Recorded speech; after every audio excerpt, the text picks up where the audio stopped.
Salam sejahtera Bapak Ibu guru hebat di seluruh Nusantara. Perkenalkan, saya Eva Veronica Saragi SPD, mengajar di SMP Negeri 1 Natal, Kabupaten Mandailing Natal, Sumatera Utara. Sebelumnya, saya mengucapkan terima kasih yang sebesar-besarnya yang telah memberikan saya kesempatan untuk mengikuti BIMTEK Semangat Guru 2. Semoga seluruh Bapak Ibu guru di Indonesia semangat mengikuti kegiatan pelatihan ini.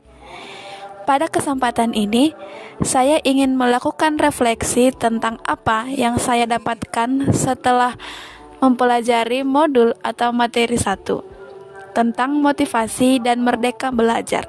Yang mana pertanyaannya yaitu, yang pertama, apa hal baru yang Anda pelajari tentang motivasi dan merdeka belajar?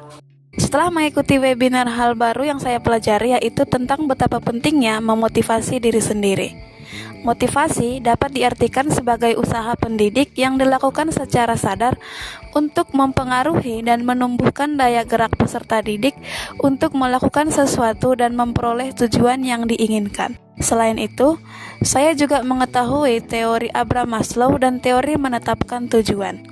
Jadi, dalam memotivasi diri itu perlu adanya konten dan proses, di mana konten itu bermanfaat untuk menentukan kebutuhan apa saja yang kita butuhkan untuk diri sendiri. Sedangkan, proses merupakan bagaimana cara kita dalam mencapai tujuan kita.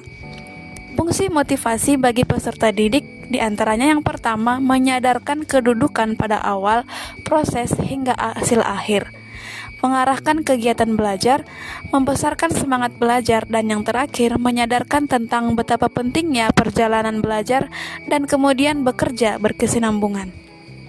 Pertanyaan kedua, bagaimana lembar aksi 1 membantu Anda untuk melatih motivasi? Saya belajar bagaimana saya mengenali diri saya sendiri dan bagaimana menetapkan kebutuhan serta menindaklanjuti kebutuhan tersebut, serta saya dapat mengetahui kebutuhan apa yang dibutuhkan oleh peserta didik. Misalnya, mengenali tantangan yang sering saya hadapi sebagai seorang guru, yaitu menghadapi puluhan murid pada waktu bersamaan, menghadapi puluhan orang tua dengan karakteristik beragam, tuntutan manajemen pendidikan untuk mencapai target sekolah dan pemerintah harus beradaptasi dengan sejumlah perubahan seperti isu, kebijakan, sosial, dan teknologi. Harus memadukan kurikulum dengan kebutuhan murid, otonomi yang terbatas, bekerja di malam hari dan akhir pekan, serta tidak jarang juga menggunakan uang pribadi untuk membeli peralatan sekolah. Pertanyaan yang ketiga, apa tips Anda untuk para pengajar mengelola motivasi dan menerapkan merdeka belajar? Tips dari saya agar menjadi guru yang termotivasi, pertama sekali kita harus bersyukur kepada Tuhan Yang Maha Esa karena telah mempercayakan kita sebuah pelayanan yang besar, yaitu sebagai pendidik dan memberikan ilmu dan belajar bersama dengan peserta didik.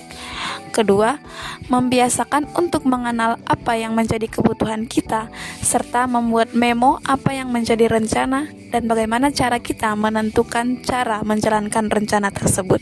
Tips yang lainnya yaitu, kita sebagai guru harus mampu menjadi seorang guru yang tangguh menghadapi tantangan, semangat belajar, mandiri mencari solusi, reflektif terhadap kesalahan, dan adaptif melakukan perbaikan.